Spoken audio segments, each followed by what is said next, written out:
በምገባ ፕሮግራሙ ላይ የተገኙት የካፋ ዞን ዋና አስተዳዳሪ አቶ እንዳሻው ከበደ በተለያዩ ምክንያቶች ደጋፊና ጧሪ ያጡ ወገኖቻችንን ለመደገፍ ከጊዜ ወደ ጊዜ እየተደረገ ያለው ጥረት የሚበረታታ መሆኑን ተናግረዋል። ይሄ ባህል ይሄ ልምድ ደግሞ ወደ ቤተክርስቲያን አካባቢ በተለይ በኦርቶዶክስ እጅግ በጣም የተለመደ ነው።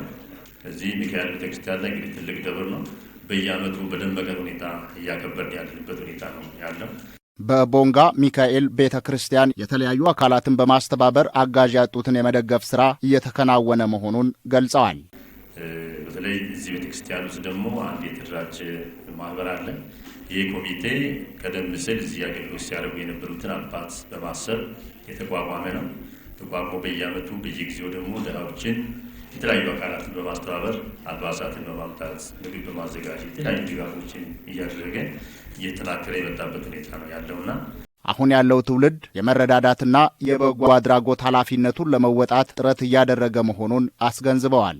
አንድነታችንን ማጠናከር፣ ለሀገር ሰላም በጋራ መስራት ያስፈልጋል። በዚህ መካከል ደግሞ የተቸገሩ አካላትን እንደዚህ እየደገፍ የምንሄድበት ሁኔታ ነው። እንግዲህ ሁላችንም እንደግማለን። የሆነ ሰዓት ላይ አቅም ያንሳል፣ ገንዘብ ይጠፋል፣ ያንን መቸገር ይመጣልና የመረዳዳት አቅሙ ባህሉ እስካለ ድረስ ተደጋግፈን መሻገር የሚችልበት ሁኔታ ነው የሚኖረው።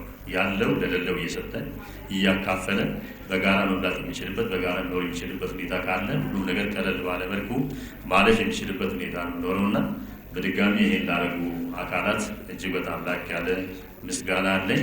የትንሣኤ በዓል አምላክ ሞትን ድል በማድረግ አዳምና ልጆቹን ያዳነበት ዕለት መሆኑን የተናገሩት የካፋ ቤንች ሸኮና ምዕራብ ኦሞ አህጉረ ስብከት ጸሐፊ ባህረ ጥበባት መምህር ጌቱ በቀለ የሰው ልጆችም ይህንን መልካም ምሳሌ ተግባራዊ በማድረግ አቅመ ደካሞችን በመርዳት እየከወኑ መሆናቸውን አስረድተዋል። ከአስርቱ ትእዛዛት አንዱ ወንድምን እንደራስ አድርገን ውደደው።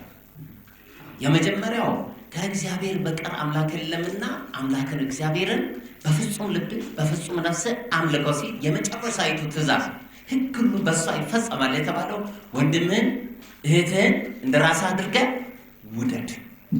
ሰዎች ራሳችንን እንድንወድ አልተከለከልንም።